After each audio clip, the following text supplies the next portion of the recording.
The college football world is changing, but is it really? I understand conference realignment is a thing. We understand the portal is a thing. NIL is a thing. And we got some finality from the House versus NCAA. But how much is really changing in the college football world? We'll talk about it on today's show, as well as a lot of things that have to do with the sport itself. On this show, we really just focus on college football. Like, we appreciate all the extracurriculars around realignment and things I just mentioned. But for us, it is about ball and only ball. Welcome into the Hard Count. It is Wednesday, May 29th, 2024, the last one on the face of the planet. You are not being deceived if you're watching this on YouTube in a live, I put live in air quotes, capacity. Currently, we are at the NIL Elite Series, the On3 Elite Series, currently out here in Nashville, Tennessee. That's where we are right now. So this is a recording that we did on Monday, but still a lot to talk about. If you're on podcast, don't worry about it. We got a lot of content coming for you. Would make sure you're subscribed to this channel as well as the On3 Recruits channel. Both of those platforms now chock full. I mean, chock full to the gills with different content, talking to some of the top prospects across the country that are at the On3 Elite Series right now, and talking their recruitment, talking NIL, talking recruiting stories with different head coaches they have heard from or committed to. So I would just make sure you dial it in there. The entire team from On3 across the country is in Nashville right now, talking to a lot of these kids and continuing to get the coverage that you desire when it comes to the college football world. So that's kind of setting the table for why we're not live right now, quote unquote. But we got a lot to unpack still. Narrative teams for 2024. Who are they? What's being said? College football is a massive, what's the right word? I don't want to say gossip world because that kind of sounds negative, but like during this part of the year, we kind of tend to put a label on teams.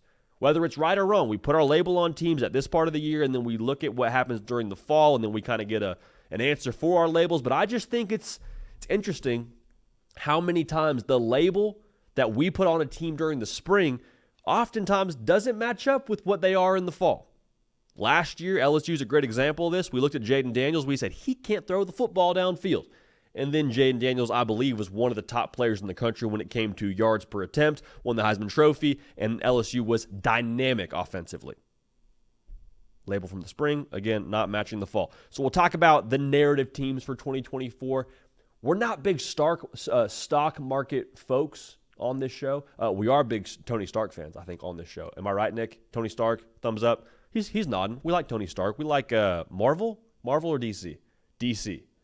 Neither. It doesn't matter. Bottom line here, we talk about the stock market on this show when it comes to buying stock in different college football players, all right? Who are the players you need to be buying stock in when it comes to this upcoming season? We'll talk about that. Florida State, man, massive year for them in 2024.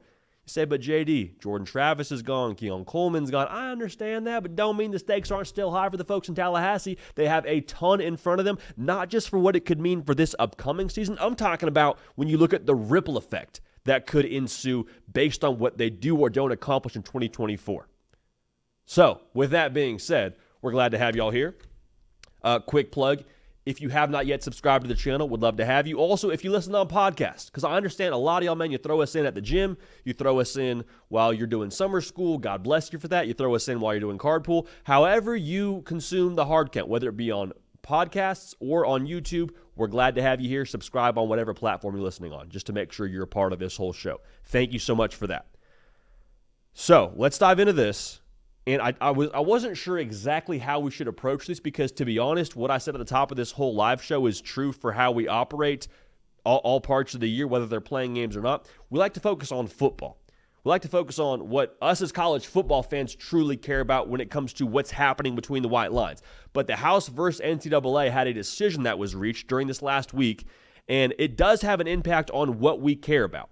And I think that's the best way for us to kind of approach this thing. So to reset the table here, what does House versus NCAA mean for us as college football fans? If you have no idea what I'm talking about, no worries at all. Essentially what happened here is the NCAA and the House came to an agreement, essentially, to back pay a bunch of players from, I believe it was 2016 forward. They're eligible to receive some funds if you were in a Power 5 conference. But the big part of this is revenue sharing is going to be a reality in college sports, specifically in college football. We're looking at roughly a $20 million revenue share for these schools. That's capped at $20 million. Disclaimer, talked to Pete Nakos before doing this segment to make sure we didn't put our foot in our mouth talking about something legal, which is Pete's world, and something we're trying to unpack in a college football perspective. There are still some things that are to be determined as to exactly how this revenue share is divvied up. Now, we're talking about this on a Monday, so things may have changed by the time we get to Wednesday, but that's the way that it looks right now. We're still having to fill in some blanks a little bit on our own.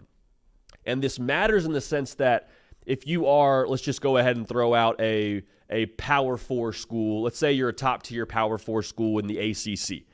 You probably just got an influx of right around $20 million. Now, again, that's capped roughly at $20 million, we believe. And that's nice because if you had, let's just say you had $5 million before. Again, throwing a number out there. Amazing. In a vacuum, you now have $25 million. That's a lot more to put towards allocating funds for acquiring top talent in college football. That's phenomenal. However, the reason why I think this is maybe getting blown out of proportion a little bit in terms of the impact on college football, if I had $10 million before and I'm a high-level SEC or Big Ten school, well, guess what? That gap didn't really narrow at all. Like we're kind of where we were before this whole thing became a reality.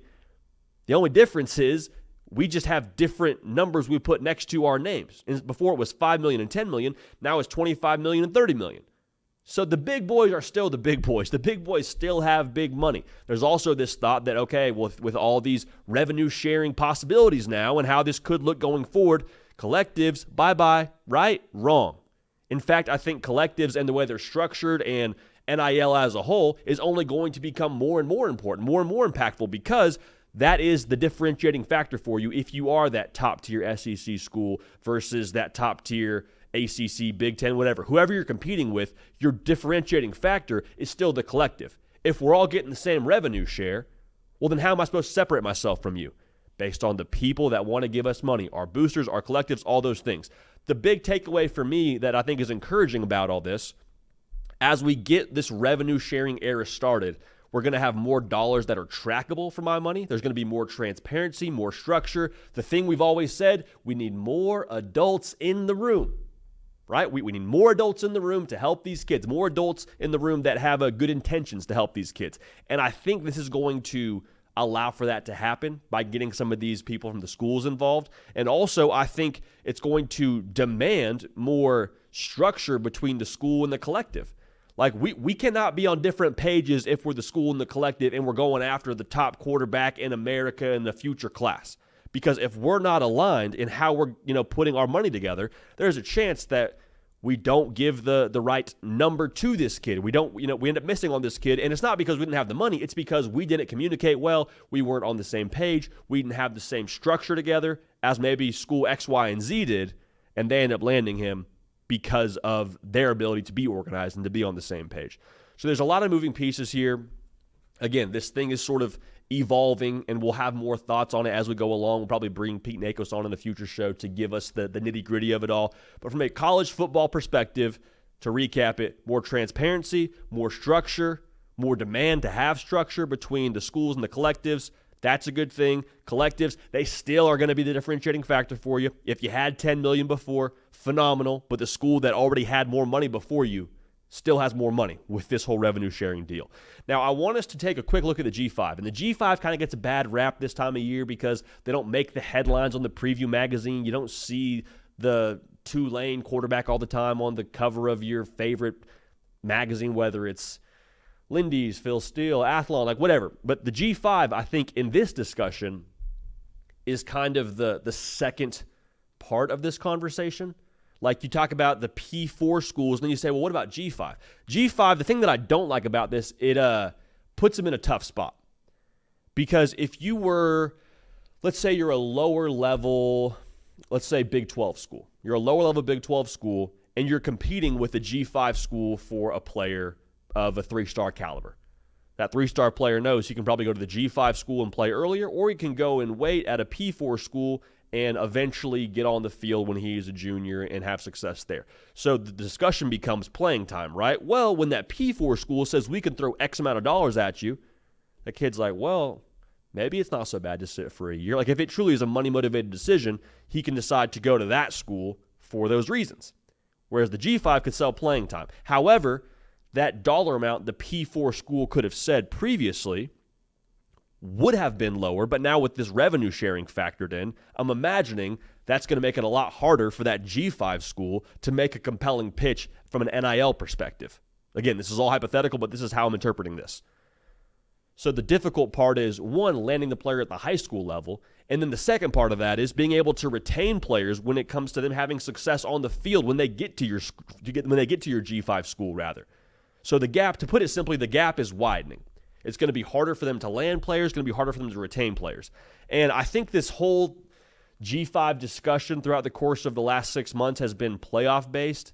And I think that's the thing that needs to get the most attention is a G5 playoff to me would be frustrating because that, to me, was a big selling point for folks calling for the expanded playoff.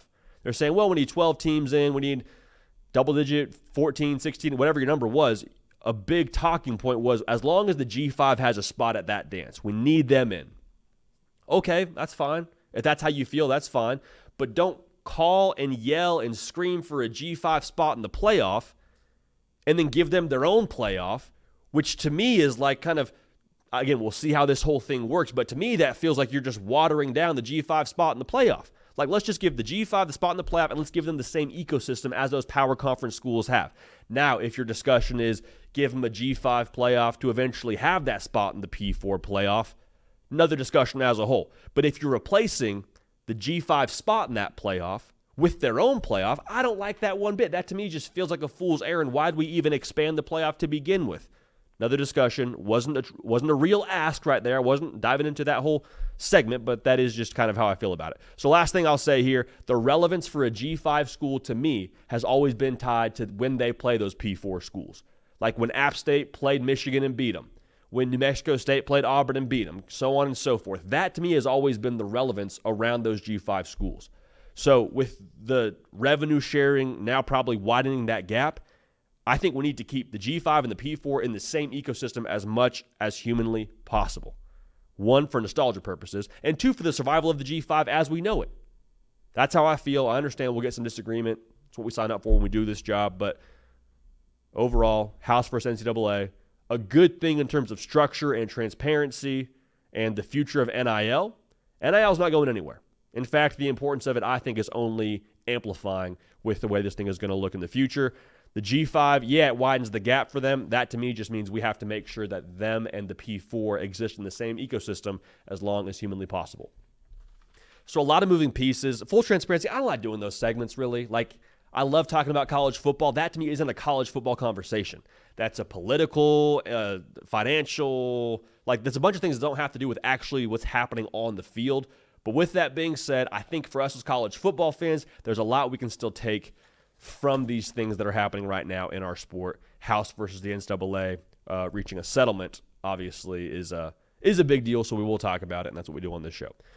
Okay, so speaking of what's actually happening on the field, let's talk about that. This is the time of year where, for right or for wrong, we start to label teams and put a narrative around them. Who are those narrative teams, and what are the narratives around them right now in college football? Who are the most strong narrative teams, rather, when it comes to the 2024 season? Let's dive in right now. I think Florida might be the most loud narrative in the entire college football landscape right now, or they have the loudest narrative around them, that is. And the narrative that I keep on hearing around Florida is two things. One, they suck. Second, Billy Napier is going to be fired by October, if not sooner. And I understand why you're shouting about that, and it's probably something when you would ask someone why they feel that way, they would say, well, they went 5-7 last year. Well, Billy Napier can't really coach. Look at what he's done so far at Florida. In a vacuum, that argument makes sense.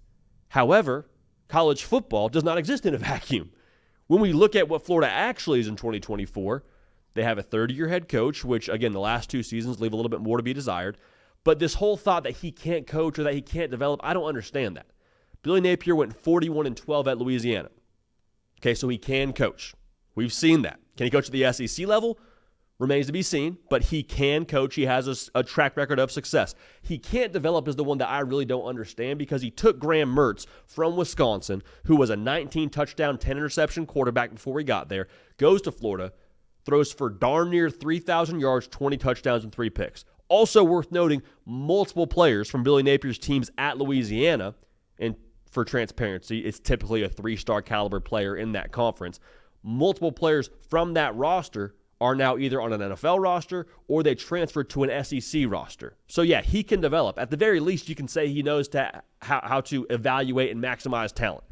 I think what we're doing with Florida is we're letting the schedule for this upcoming year, and it's brutal, don't get it twisted, we're letting the schedule for this upcoming year plus the results from last year going 5-7 dictate what we think they're going to be in 2024.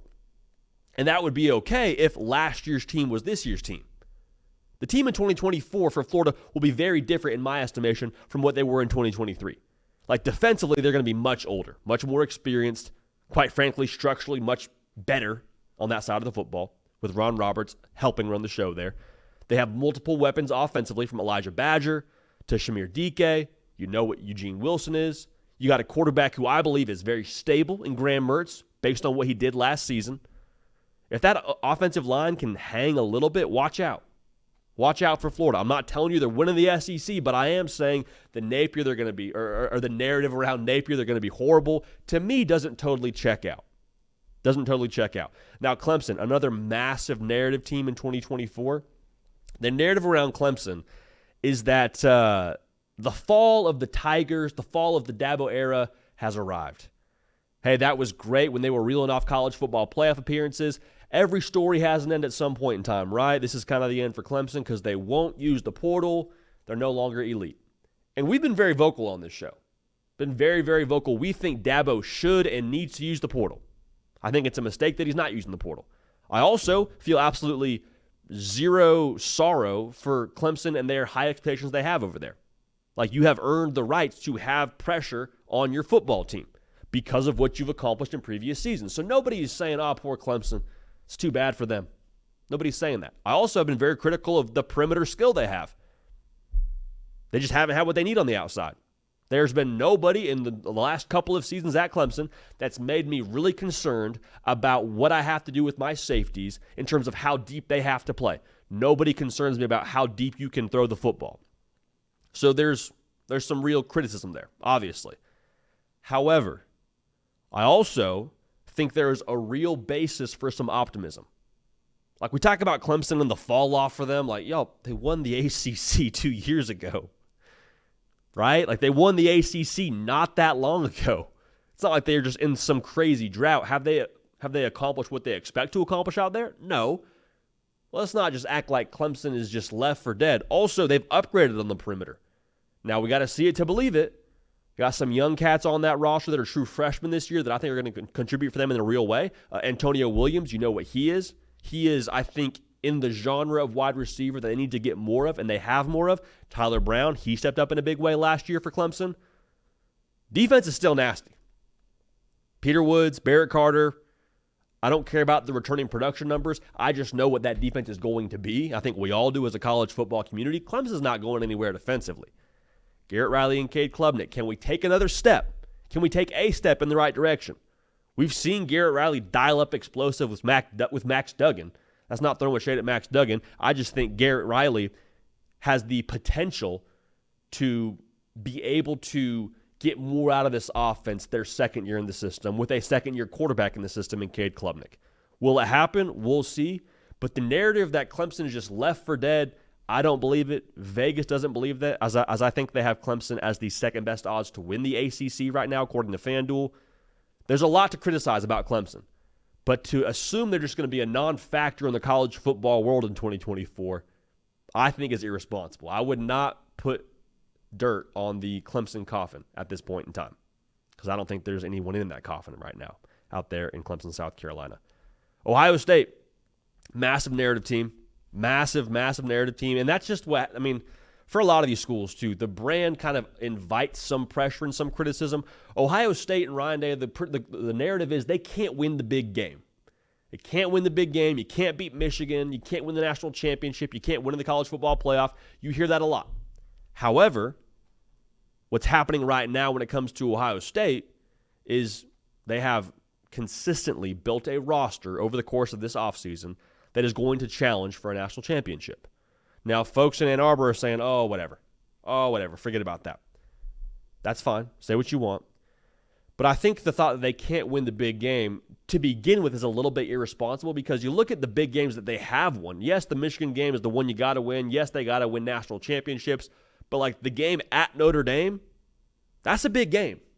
Is that the biggest game? No, but let's not act like they're just not able to compete in a top 10 contest. The game against Penn State, I picked Penn State in that game. Hand up, that's all me. I thought Penn State was going to be the better team on that day in Columbus. Wasn't the case. Made me eat my words that following Sunday morning, and they continued to press on and have an undefeated season until they played Michigan that last game of the season. The thing with Ohio State, too, is that it's like there's this narrative that they just go out there and they choke in these big games. And I understand the second half of the Michigan game a couple years ago leaves something to be desired, but last year, you take Michigan to the final drive, the national championship team to the final drive, have a chance to go win that game. You don't get it done. They didn't choke. Year before that, you played Georgia in the college football playoff. You kick that field goal, different story right now about Ryan Day. Different narrative around Ohio State. We're probably talking about Ohio State going for their second national title in 3 years. Right? If Kyle McCord was the governor on your team last year, and that was truly the only thing that kept you from accomplishing what you want to accomplish, I'd be very excited from an Ohio State fan. Will Howard, I've said this many times, he is an upgrade. Say what you want about him throwing the football. He brings a mobile element to the backfield. You put another back in that backfield and Quinshon Judkins to go along with Travion Henderson. I love what they have in that on that roster, on that offense. I think Ohio State has exactly what they need. I don't know if they had that last year. I think quarterback position, for my money, was ultimately what kept them from accomplishing their goals. So they can't win the big game. I understand the narrative, but I would just be careful with that roster. What they bring back on defense, with Caleb Downs, with all the weapons they have, I don't know if that's totally fair for Ohio State just yet.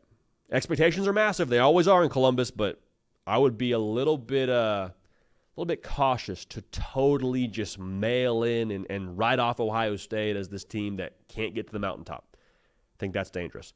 Last narrative team to talk about here. There's a narrative around Notre Dame that they cannot compete at the highest level. Notre Dame, a big brand, a lot of success historically.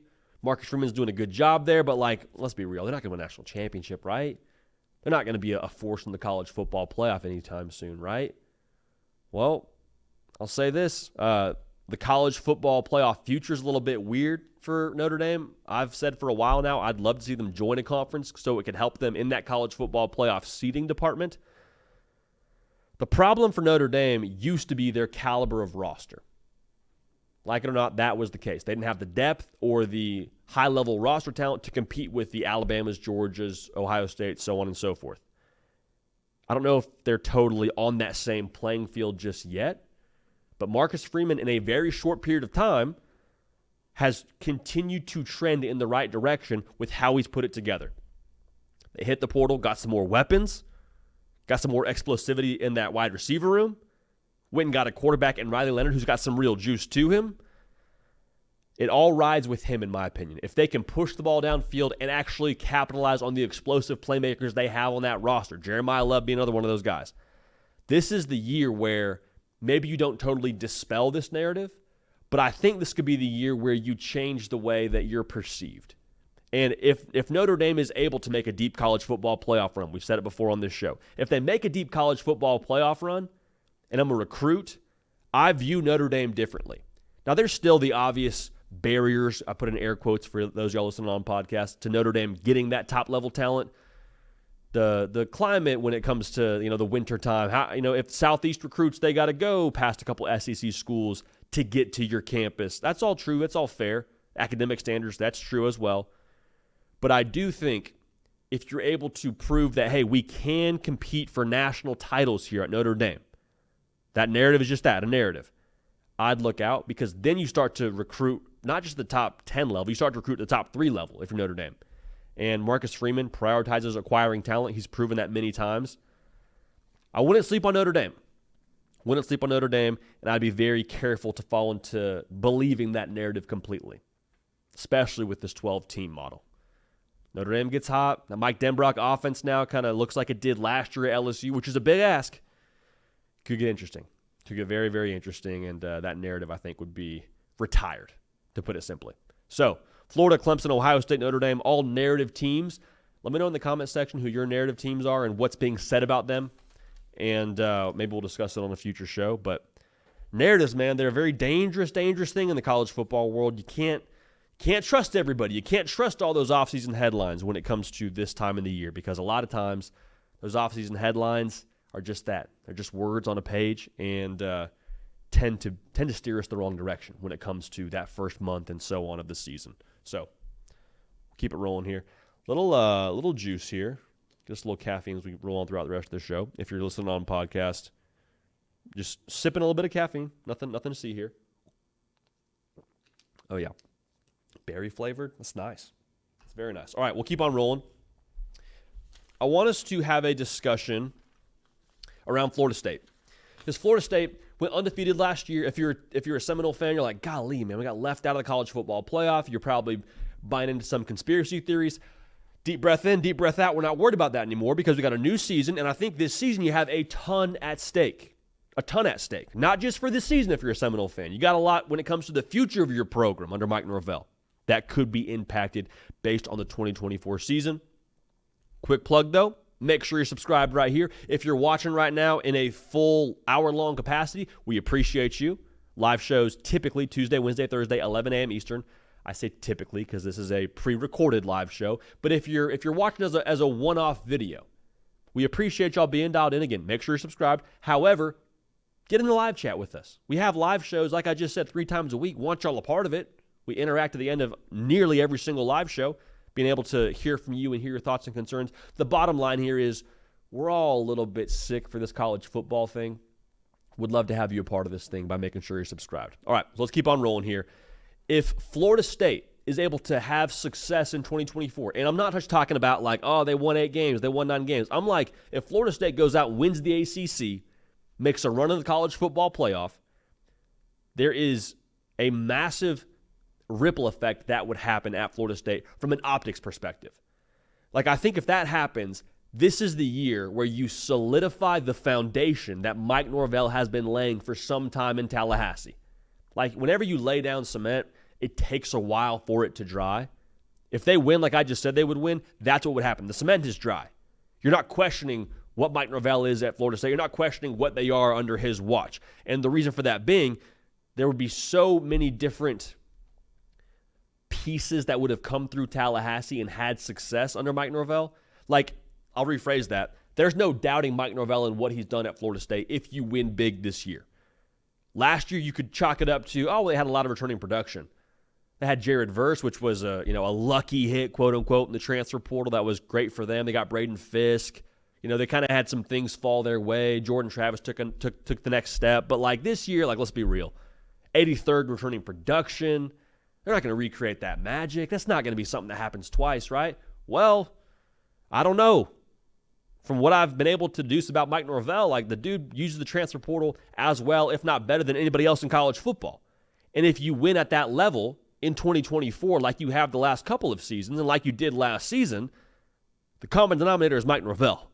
The common denominator is the guy putting it all together. And so if I'm a recruit, whether it be through the portal especially or at the high school level, I'm not concerned about the future at Florida State of what they're going to be. I'm not concerned about this 1 or 2 year wonder and they catch fire. They had the right guys in the right locker room at the right time and then they had success. No, it's like, okay, the head coach clearly has the right processes in place, has the right culture in place, is doing things the right way behind closed doors to where if I go there, we are going to have success like I've seen Florida State have success over the course of previous years. Also, if I'm a top transfer portal guy, I feel confident knowing if I go to Florida State, they have systems in place to help guys who are new arrivals like me achieve their full potential and be maximized on the roster and in the game plan. That's attractive. That's extremely attractive. And again, this all goes back to talent acquisition. The portal is massive. It's absolutely massive, and I think them winning this year would provide even more confidence for how he uses it. But let's talk about it at the high school level, because I think that's the question a lot of people have. Well, yeah, that's great. They're winning, but can they keep living that way through the portal? Can they continue to have success and a hit rate like they have had through the portal? If they win this year, they may not have to keep having success like that. You're already seeing the jump at the high school level. In 2023, they had the number 22 ranked recruiting class. They took a jump this past year, 10 spots, up to number 12. If they win again this year, I believe they'll be in the top 10. That's just how I feel. And that's important on a national level, of course, but the national level and their success there, I believe, starts in the state of Florida. And if you win the state for the third year in a row, you go 6-0 against Florida and Miami, that would, I think, essentially remove any doubt as to who the big dog is in that state. And we've said that before, but I think the way that the returning production stacks up, there's more question marks than maybe you would like if you're a Florida State fan or you're a Florida State lifer to begin with. If you lock down the state and essentially declare yourself as the school of choice over the Miamis, there's been 30 NFL draft picks just this last NFL draft alone from that state. What does that tell you? There's a whole lot of talent in the state. A lot of guys looking to stay home, I believe. And if you decide, hey, we are the school, we are the big dog, come play for us, and you communicate that on the field, you're going to win a lot of ball games. Probably going to win a lot of conference titles, probably going to compete for a lot of national titles. And the timing of this is pivotal too. The last thing I'll say, the timing of this whole thing is extra important because Florida State, right now, I think, based on returning production, people are wondering about DJU. People are wondering about all the guys they lost from Jared Verse to Jordan Travis to Braden Fisk to Keon Coleman to Jaheim. Like, there's a lot of guys they lost from last year. So it's fair, I think, to have a question mark around Florida State. However, look at the other teams in the state. Florida, they're fighting for their lives. It's now or never, it feels like, if you're a Florida fan, for Billy Napier and for that roster. That's dangerous, I think. I'll just say that. There is nothing more dangerous than a team that has their back against the wall like Florida does. Miami, there is a perceived up arrow over there. You got Cam Ward. I've said it many times. I think that roster is good enough to compete for an ACC title. Mario Cristobal has that team trending in the right direction heading into year 3. If Florida State, with that question mark over their logo, goes out, wins the state, wins the ACC, competes in the college football playoff, and that's the question mark year, what are they going forward? Like, how high is the floor at Florida State when in a year where you have 83rd returning production in the country, you still go out and still accomplish all the things you did a season ago when you were the number 1 returning production in the country?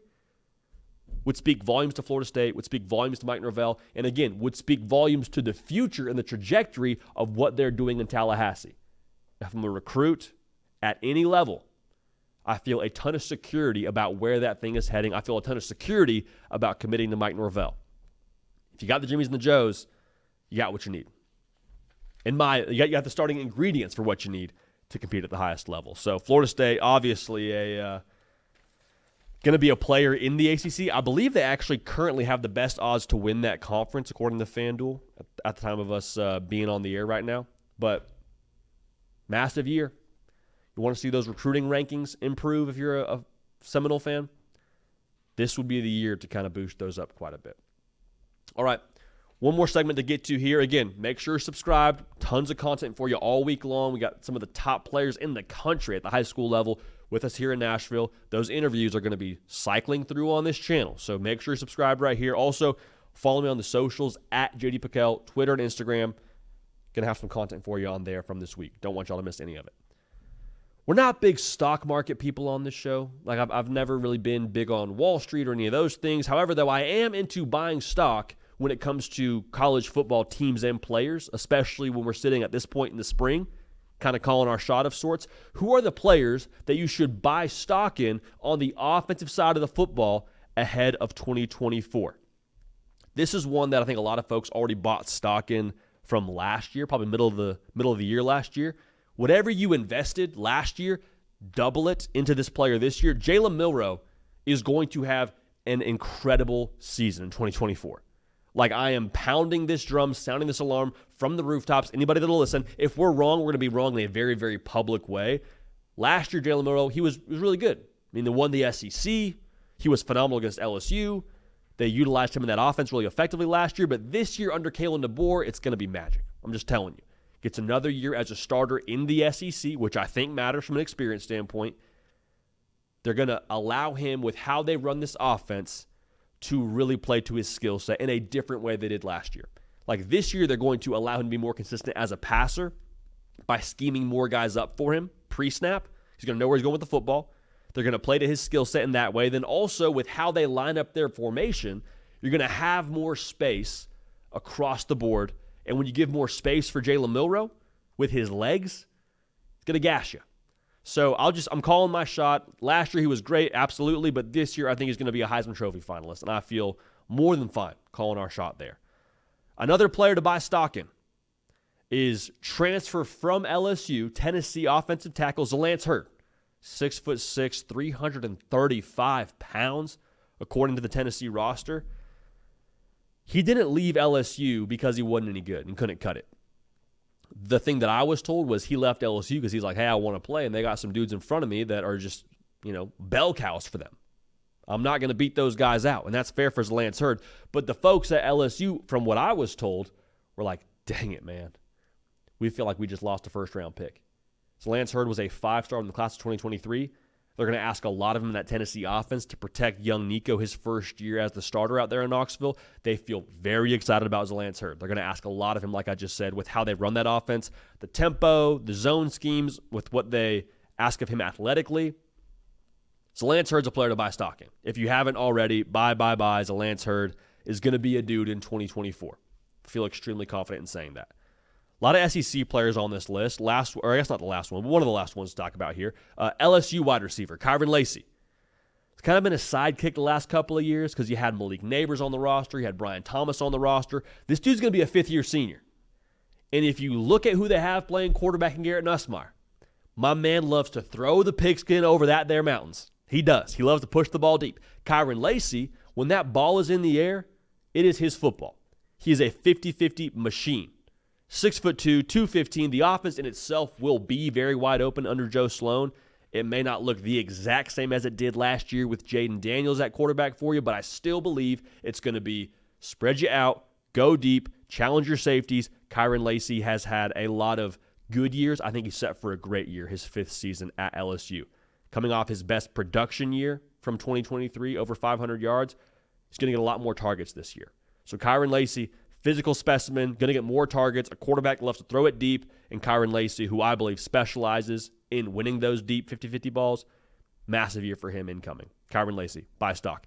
Florida State wide receiver Malik Benson transferred over from Alabama. Now, this time last year, I've said this many times, we were hearing out of Tuscaloosa, hey, Malik Benson, about to be wide receiver 1 this year. It didn't end up happening that way. Blame it on whatever you want. But Malik Benson, I don't believe it's a matter of ability for him. It's not a thing where he has any physical governance, where he can't, or governings rather, no physical governor for him to achieve what he wants to achieve. The thing with him is there's also a lot of production to be made up from last year with Keon Coleman, Johnny Wilson, Jaheim Bell, all gone to the league. He's going to get a lot of targets. He's got some real straight line speed. He came to Alabama as one of the top junior college players via the portal. He's going to have a big year. I think he could be to Florida State this year what Keon Coleman was last year. I think he's wide receiver 1. Look for DJU to go to him early and often. He's a guy for you this year. No way around it. Notre Dame running back. Just call him offensive weapon. Jeremiah Love, he's going to be a massive focal point of that new offense out there. The thing I love about him, he is enormously versatile. I referenced him as an offensive weapon a moment ago. I mean that. You could put him in the slot. You could throw the ball to him out of the backfield. You can hand it off to him. He is so shifty and has such good speed when he gets in the open field to make you miss and to be able to get north and south. Like that, he doesn't dance around too much. He dances around just enough in order to get positive yardage going north and south. I love what he brings to the table. I love the way that he's going to be utilized in this offense with Mike Denbrock and how wide open it's going to be.